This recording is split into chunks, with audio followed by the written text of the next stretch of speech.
জয়পুরহাটের আঞ্চলিক সড়ক ও মহাসড়কে অবাধে চলছে ব্যাটারি চালিত বিচিত্র যানবাহন। এতে প্রায়ই ঘটছে দুর্ঘটনা। এছাড়া জয়পুরহাট শহরে 4 লেন সড়কের কাজ শেষ না হয় সৃষ্টি হচ্ছে ব্যাপক যানজট। ভোগান্তি বেড়েছে চলাচলকারীদের। দ্রুত অবৈধ যানবাহন বন্ধের দাবি জানিয়েছেন ভুক্তভোগীরা। জয়পুরহাট সংবাদদাতা এরশাদুল বারী তুষারের পাঠানো তথ্যচিত্রে নুসরাত ইসলামের প্রতিবেদন।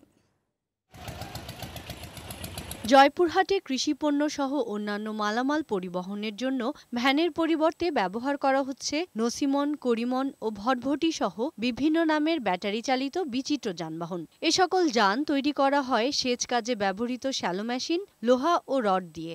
জেলায় বর্তমানে প্রায় 8,000 অবৈধ এমন যান চলাচল করছে। এসব পরিবহনের চালকদের নেই কোনো প্রশিক্ষণ, সড়কে চলার বৈধতাও নেই, ফলে প্রায়ই ঘটছে দুর্ঘটনা। এছাড়া শহরের 4 লেন সড়কের কাজ চলায় যানজটের ভোগান্তি চরমে উঠেছে। নসিমন করিমন যে গাড়িগুলো চলছে রাস্তায়, এগুলোর আসলে কোনো দক্ষতামূলক কোনো পরিচালক নেই। অদক্ষ পরিচালক চালনা করার জন্য এই গাড়িগুলো দিয়ে দুর্ঘটনা ঘটছে।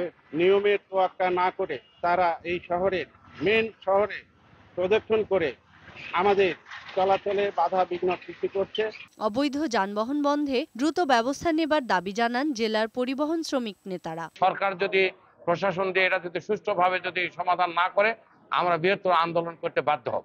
অবৈধ যানগুলোকে শহরের বাইরে পার্কিং করা ও যানজট নিরসনে বিভিন্ন উদ্যোগ নেওয়া হয়েছে বলে জানালেন জেলার পুলিশ সুপার। যানজট পরিস্থিতি আরো সুন্দর করার জন্য আমরা বিভিন্ন ফিডার রুটে আমরা ডাইভারশনের মাধ্যমে শহরের লোডটা বিভিন্ন দিকে ছড়িয়ে দিচ্ছি।